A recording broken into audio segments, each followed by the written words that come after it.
Hi everybody, I'm Chef Nick, and today on Keeping It Simple, we're going to make caramelized onions. Because every recipe you've ever read that said caramelized onions for 15 minutes has been lying to you. Now laid out before us here, we have our mise en place, everything we're going to need to make our caramelized onions. Got a cast iron skillet, preloaded with some clarified butter, about a tablespoon's worth.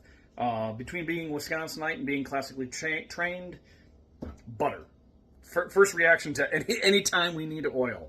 And I've got a couple of onions here. We're going to julienne cut those in just a moment. Link is in the corner if you want to walk through on how to do that. And then I've got some kosher salt.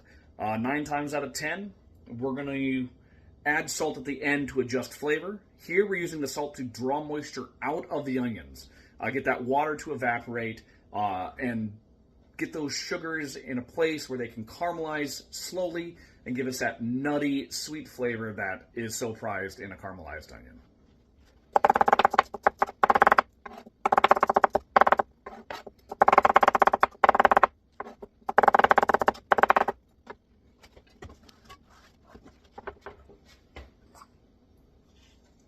Just a pinch. Let's caramelize these onions. All right, everything is all set up and ready to go. Burner is lit, putting it on medium heat. Let's start the stopwatch. See how long it actually takes to caramelize our onions. Not the 15 minutes that recipe is telling you. I promise.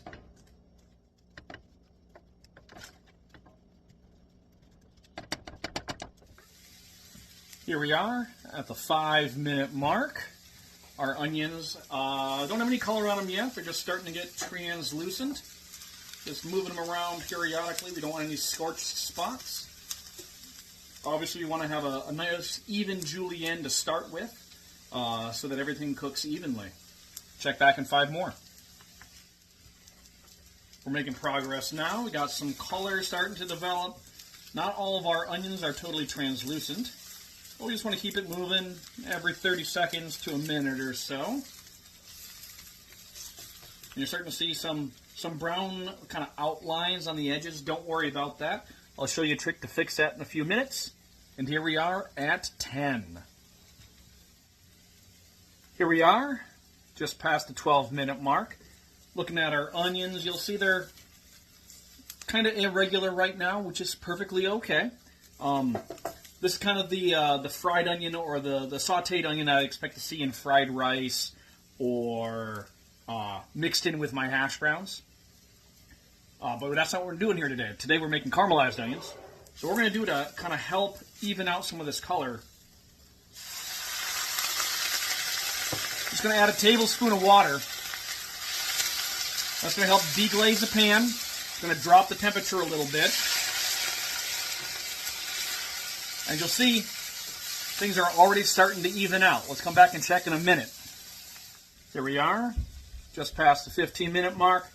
We're not there yet, but we're making progress. We have some good color. Add water as needed. And that's going to help deglaze the pan and get those sugars up off the bottom and back onto your onions. That's going to slow down the cooking process, but like I said, this isn't going to take 15 minutes.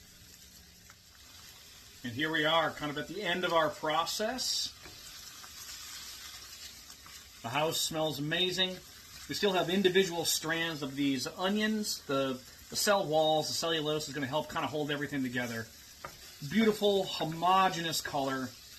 And if we were making a batch of French onion soup, this is exactly where we'd want to be right now. But we're not making French onion soup today. We're just making caramelized onions. I got some pork on the smoker, and this is going on some sandwiches later on. But I totally forgot to check in with the camera. And here we are, just shy of 23 minutes for proper color and texture on some caramelized onions. So here we have our bowl full of caramelized onions. So 2 whole onions turned into about 3/4 of a cup of finished product. But, I mean, look at this. Stringy. Still plenty juicy.